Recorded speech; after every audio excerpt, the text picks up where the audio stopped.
Let's talk about the CMF by Nothing Watch Pro, the things I like and don't like about it. The packaging is actually pretty sick. I love how it comes in this thin little package, and it's packaged in a way where it's very well protected because the actual watch itself is inside of kind of like a plastic container during shipping. And if we open it up, you can see here how it's packaged with the charger there, the band, and the watch itself. And this is the watch outside of the packaging. Very high quality luxury feel to this smartwatch. Let's put it together and throw it on my wrist and see how it looks. All right, so here it is. This is how I have mine set up. And here's a little quick backstory. The battery you can see is at about 60%. And I charged this, the last time I charged this was during Thanksgiving. During Thanksgiving, wore it for pretty much an entire vacation. And it's been turned off since then. And it still has 60% battery, which is pretty unbelievable because my other watches would have definitely ran out of battery by now. You can hold the screen down and customize, what you want your, I guess, wallpaper to be or your main screen to be. There's a lot more options on the CMF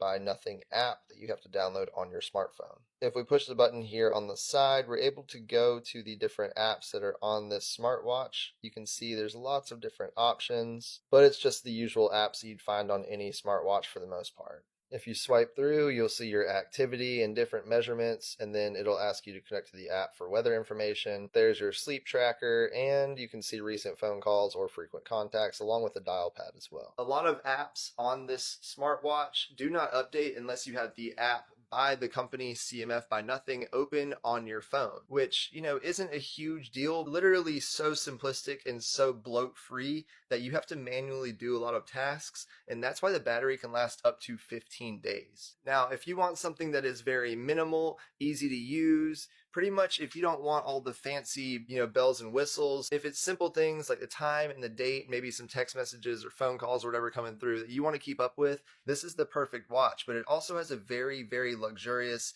nice feel to it, and it's represented very well in its price tag. I'll have the Watch Pro linked right down there, and it really is so bloat-free and easy to use that I could recommend this watch easily to a very, very large number of family members and friends.